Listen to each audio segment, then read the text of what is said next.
The New York Giants play their preseason finale on Thursday with a few items still in need of being resolved. We'll discuss that and more coming up next on the Locked On Giants podcast.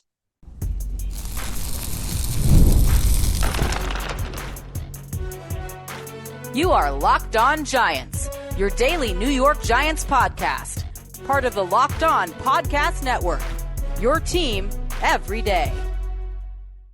Hello, New York Giant fans, and welcome to another edition of the Locked On Giants podcast, part of the Locked On Podcast family, your team every day. I'm your host, Patricia Traina, credentialed member of the New York Giants media for Locked On, as well as for New York Giants on SI, which is where you can find all of my written work.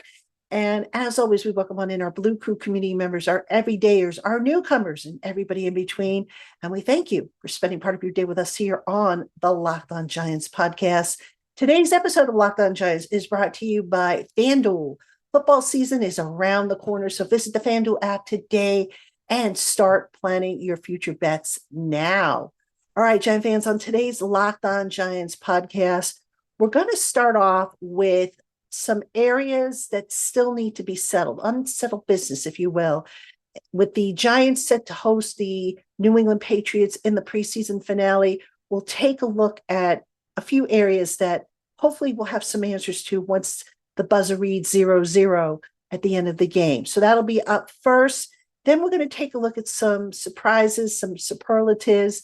I wouldn't quite call this awards, if you will, but some things that kind of stood out to me along the way with the preseason. So we'll talk about that. And then finally, I'll close with some preseason thoughts for the Patriots-Giants preseason finale. Just a few things that kind of kicking around in my head. So that's what is on today's agenda. Again, welcome on into everybody. All right, let's get into it. Let's start off with areas that still need to be settled or unfinished business, if you will. I have 5 that I'm going to mention. All right, I'm going to start off with one that's kind of been a headliner all summer long.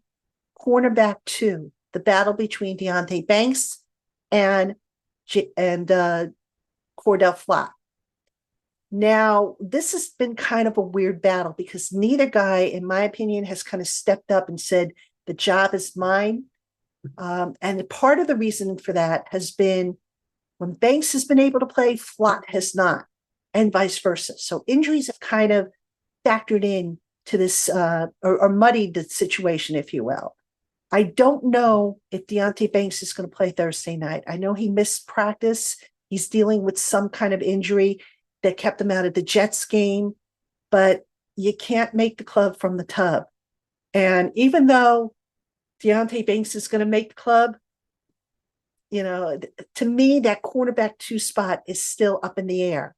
Now, could we see a situation where maybe they rotate guys there? That's possible. But right now, I don't think we can honestly say that one guy has won the job. Can we say that Deonte Banks is maybe ahead of Cordell Flott by virtue of his draft pedigree? Probably. Should he be ahead of Cordell Flott because of his draft pedigree? No. So that to me is a big unresolved question mark on this team. And I'm going to be curious to see how they do it. My gut feeling is that we might see a rotation there because neither guy has really jumped out and said, I'm the guy. So that's number 1. Hopefully we'll get an answer to in the preseason finale, but who knows? All right, the next one, Jackson Dart. Is he going to be QB2 or QB3? To be honest with you, I don't know that it really matters that much. So let me explain what I mean. Jackson Dart throughout the summer has taken a lot of reps with the second team offense. And that's by design. You know, they want him to throw to guys that maybe down the line he will be throwing to when he takes over the starting job. That being said, I think when the season opens up, Jameis Winston is going to be QB2. So if anything happens to Russell Wilson, especially early on in the season, it's going to be Winston that steps in. Now, you have heard me say on the show before that I believe if Dart becomes quarterback 3, that means the chances of us seeing him at all probably are slim to none. That's not totally true. The Giants, if they designate Dart as quarterback 3, they can still play him if they don't designate him as the emergency quarterback. In other words, they can dress him and say, okay, we're not going to carry an emergency quarterback. Will they have that luxury? It's going to depend on the injury situation. Are they going to need that roster spot? Are they going to need to put a guy down? How's that going to play out? Usually the injury situation warrants that if you're going to carry 3 quarterbacks, one of them is going to have to be the emergency guy. I do think there is a point in the season, and I don't know exactly when, where maybe we will see Dart in mop-up roles. All right. So to start the season, I believe it's going to be Winston as QB2. But if you want to look at it this way, Winston is probably going to be QB2A. Dart is going to start off as QB2B. So that's how I kind of see that playing out. But again, we will see what happens in the preseason finale. Okay. Another role that I think isn't quite settled, and I don't know if a lot of people are talking about this, the return specialist job. Now, this is kind of interesting. The Giants, they started with Emir Smith-Marset. And at the beginning of this training camp, if you had asked me, I would have said it's his job. There's no competition there. But when Bryce Ford Wheaton went down with his unfortunate Achilles injury, they brought back Gunnar Olszewski. I don't know, folks, if Olszewski, if this is an apples to apples fill-in, if you will. In other words, Bryce Ford Wheaton, his primary role in special teams was that of a punt gunner. Olszewski is more of a return specialist. So now I have to wonder, is Olszewski actually challenging Smith-Marset for that return specialist job? Are they going to line him up and think and say, hey, we're going to have you play gunner? I don't know. I've thought that, Turbo Miller has looked good as a gunner, or Green has looked good as a gunner. They've got some guys. Dalen Cambray has looked good as a gunner. They've had some guys that, I think can fill in as gunner. Gunnar Olszewski, I don't know if that's a good fit for him. So that leads me to think that maybe there was a competition there for the return specialist job that nobody's really talking about. So that's something to keep an eye on. Okay, the next item on the list, Greg Van Roten over Evan Neal at right guard, or Evan Neal over Greg Van Roten. I think ideally the Giants would like for Evan Neal to win that right guard job, because Evan Neal, like I've said to you on the show before, when he blocks you in run blocking, he's blocking out the sun. Pass pro, he hasn't been as sharp yet, but he also hasn't been a disaster. I think ideally the Giants would like to have Greg Van Roten as the swing guard center, the interior guy, and then just have Evan Neal be the starter and have Evan Neal play well enough to where maybe they retain him. And now they don't have to worry about, down the line, what are they going to do at the position? Because Greg Van Roten is, good as he's been, not the long-term answer. So who's going to win that starting job? I think right now you go with Van Roten, but I think Evan Neal still has a chance of potentially winning that job. I do not, incidentally, think that they're going to do a rotation. Now, I know that idea has come up. I hope they don't go in that direction. I don't think that's a good idea to rotate offensive linemen, but that's something you can't rule out either. So we'll see how Evan Neal does against the Patriots. The last item, Jalen Hyatt. Now, disclaimer, I like Jalen Hyatt. Good kid. I get along beautifully with him. I want to see him do well. But the problem with Jalen Hyatt is that every year he has been here, he has looked really good in the spring, really good in the summer. When it comes to the games, Point to me where he's made a big play. Point to me where he's made any kind of difference. It's almost like he kind of fades into the background.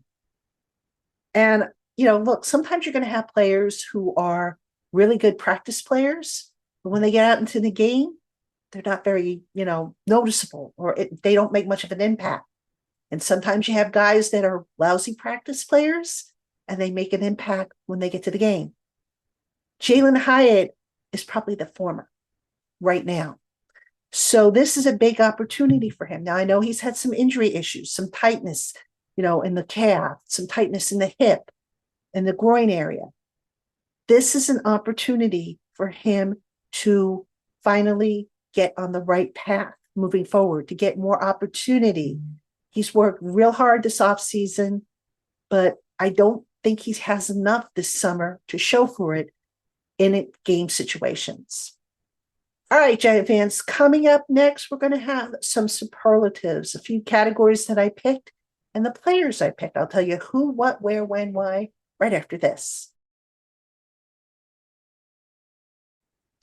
Hey, Giant fans, August 26th is officially FanDuel Futures Day, a brand new holiday for football fans who live for bold predictions and preseason hunches. For just 24 hours, FanDuel is giving you deals on NFL season predictions. So whether you're calling your MVP, eyeing a long shot division winner, or you're ready to crown your Super Bowl champion before week 1 even kicks off, this is your moment. So go on, take a flyer on the Defensive Rookie of the Year award if you're feeling good about Giants outside linebacker Abdul Carter running away with the honors. Visit the FanDuel app today and start planning your futures bets right now, because Futures Day is one day and one day only. FanDuel, play your game. All right, Giant fans, welcome back to Locked On Giants. I'm your host, Patricia Traina.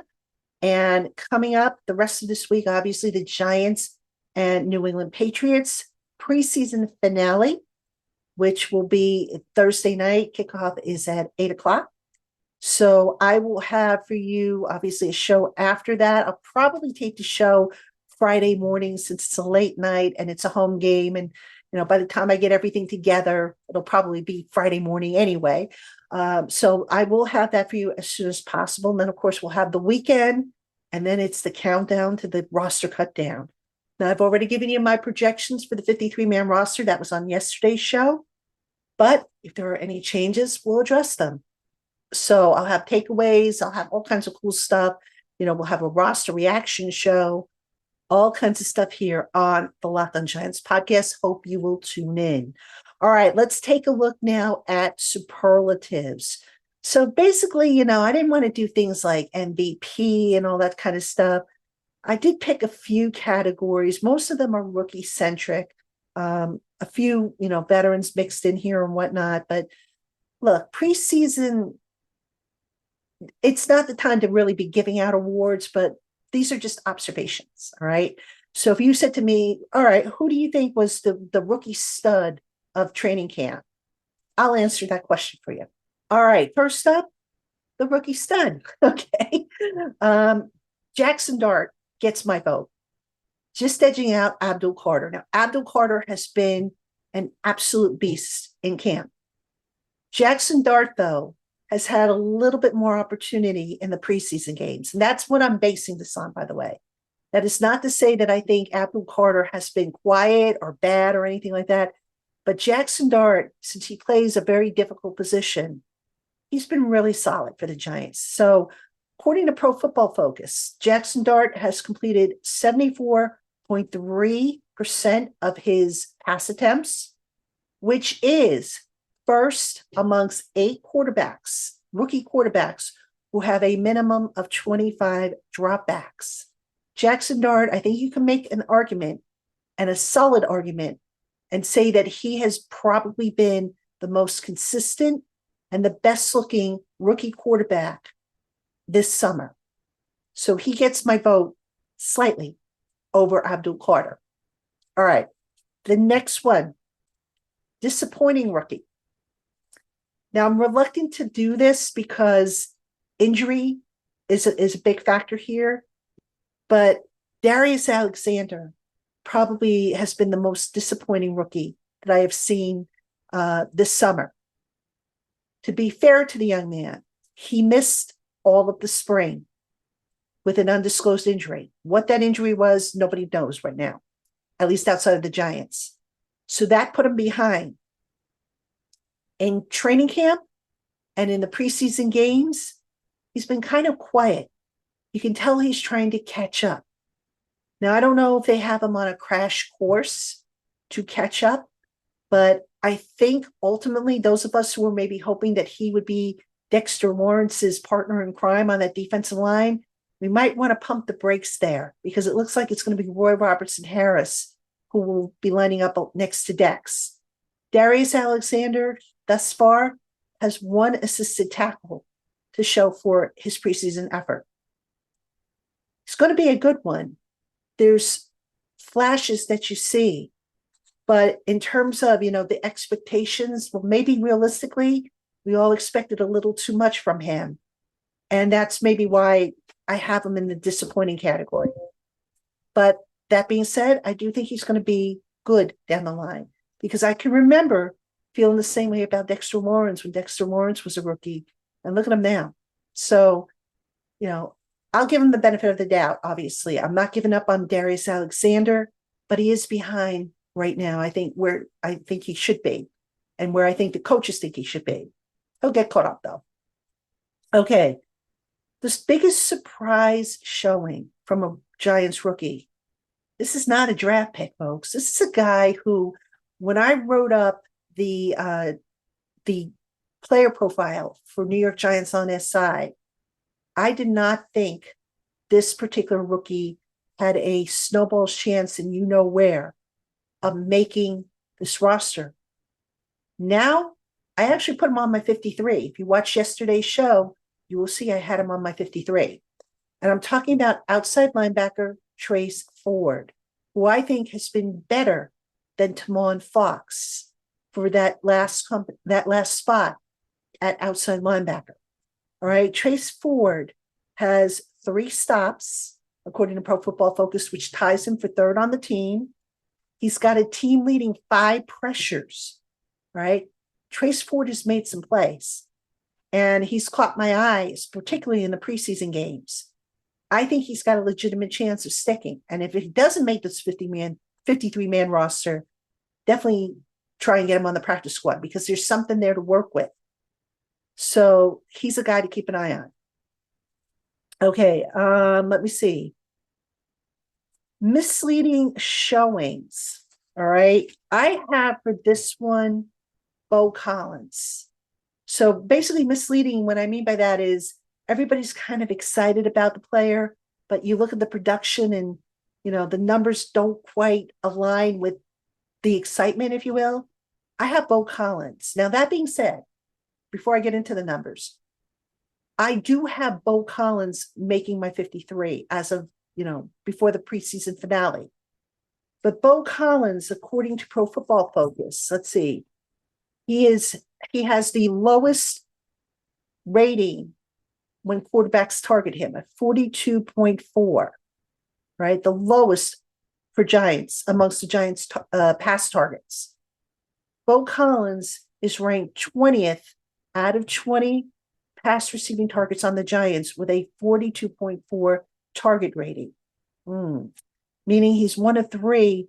And the one pass he caught was that big 80-yard catch that he made from, I think it was from Russell Wilson. So, yeah, that's basically been the extent of what he's done in the receiving game in preseason. Now, here's another factor with Bo Collins. Bo Collins has according to Pro Football Focus, Bo Collins has a 33.3% threat rate, meaning he's been a threat for receiving 33.3% of the snaps he's played. And here's the big thing that nobody's talking about. Collins has faced press coverage in 6 of his routes. Now, that might not sound like a lot, but you go back and you look at the routes, he wasn't able to beat press coverage. So that might still be something that they need to work with on him. That being said, I still think he's going to make the 53, but I want to see the preseason finale. How does he do against press coverage? Because you've got to be able to beat that. And he has not been successful in beating press coverage. So that's kind of the thing that stood out to me when I was looking over, the production, the stats, then going back and looking at the film with the press coverage, how he did. Let's see if that picks up moving forward. All right, Giant fans, coming up next, some final thoughts ahead of the preseason finale. That'll be right after this. Hey, Giant fans, most people can't name all their financial accounts or even what they're worth, whether it's 401ks, properties, or investments. And when you don't have the full picture, you can end up leaving money on the table. That's why there's Monarch Money. It's an all-in-one personal finance tool that brings your entire financial life together in one clean, easy-to-use interface on your laptop or your phone. Monarch does the heavy lifting for you. You can link all your accounts in minutes and see clear data visuals, get smart categorization of your spending, and finally feel in control of your money without ever touching a spreadsheet. Monarch makes it so simple. So don't let financial opportunities slip through the cracks. Use our promo code LOCKEDONNFL at monarchmoney.com in your browser for half off your first year. That's 50% off your first year at monarchmoney.com with promo code LOCKEDONNFL, LOCKEDON NFL. All right, Giant fans, welcome back to Locked On Giants. I'm your host, Patricia Traina, and the preseason finale is here Thursday night. Giants and Patriots. The long summer is over. The regular season will be right around the corner. And I don't know about you, but I'm feeling pretty good about the Giants season coming up. This team is vastly improved. So I'm looking forward to seeing some of the new wrinkles that have been put in that we haven't seen in the preseason, that maybe we saw during the spring and the summer. What stays, what doesn't stay, what are the different personnel packages, and just seeing this all unfold. I'm feeling good about the Giants this year. I don't think they're Super Bowl bound, but I think they're going to have a much, much better record than what they've had in the past, especially the last 2 years. So, all right, final thoughts here about the preseason for the Giants.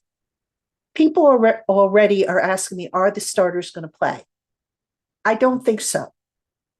I don't think so. Now, you guys who have followed me for a long time, you know how I feel about this.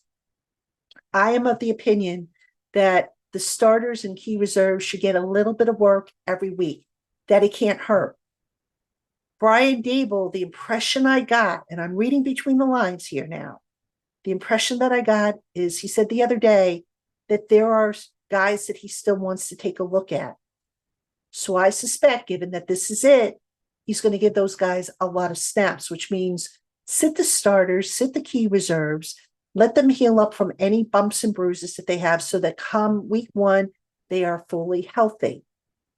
Okay, I can kind of get behind that, assuming, guys have really significant issues that they're concerned about. But here's where I get a little concerned, if you will. The Giants, if they don't play the starters, will have about 17 days in between this preseason game and the week one opener. You throw in the 4 days that elapse between preseason 2 and the final preseason game, that's 3 weeks, folks. 3 weeks that the starters have had, have hit the football field, that they've tackled, that they've blocked, that they've run routes against live competition. Now, Daboll's thinking, and this is just my interpretation again, is probably, okay, we'll treat this like it's a extended bye week. You get a bye week and, usually you're down for 10 days and before you play your next game. This is going to be 21 days. So the challenge becomes, if Daboll does sit these guys, how does he keep them fresh? How does he keep them, on point with the technique and the basics and stuff so that when they go out there against the Commanders on week 1, they don't look sloppy. I'd like to think they've got that figured out, but we have seen the last two preseasons, they've come out of the gate looking sloppy. Now, what is giving me a shred of hope is that they have better talent. They have, they've tweaked their systems a little bit. They've looked good in what they have done in the preseason. But, it's like anything. If you don't keep at it and you take an extended break, you get a little smidge rusty. So I do think the Giants can be competitive with the Commanders. I think they can even beat the Commanders. But what I don't want to see, and I don't think anybody wants to see with the Giants, is them come out of the gate and they look sluggish. I don't think that'll be the case because they did get a little bit more, preseason work than they have in the past when Dable was just really stingy with playing the starters. But time will tell. Because the Giants, as I have said many times, they need to get off to a fast start. They cannot afford to go 0-2 in the first 2 games, not against NFC East competition. So we'll see how it all plays out, and we will be right here at the Locked On Giants podcast covering it all for you. All right, Giant fans, that is going to do it for this edition of Locked On Giants. As always, thank you for spending part of your day with us here on Locked On Giants. And if you made us your first listen of the day, we thank you for that as well. NFL fantasy draft season is here. So for your second listen, go find the Locked On Fantasy Football podcast with host Vinny Iyer and Michelle Madjuk. Listen every day to prep your fantasy draft and become the most informed manager so that you can take home your league's trophy this season. Find Locked On Fantasy Football on YouTube or wherever you listen to podcasts. All right, Giant fans, I will see you again tomorrow.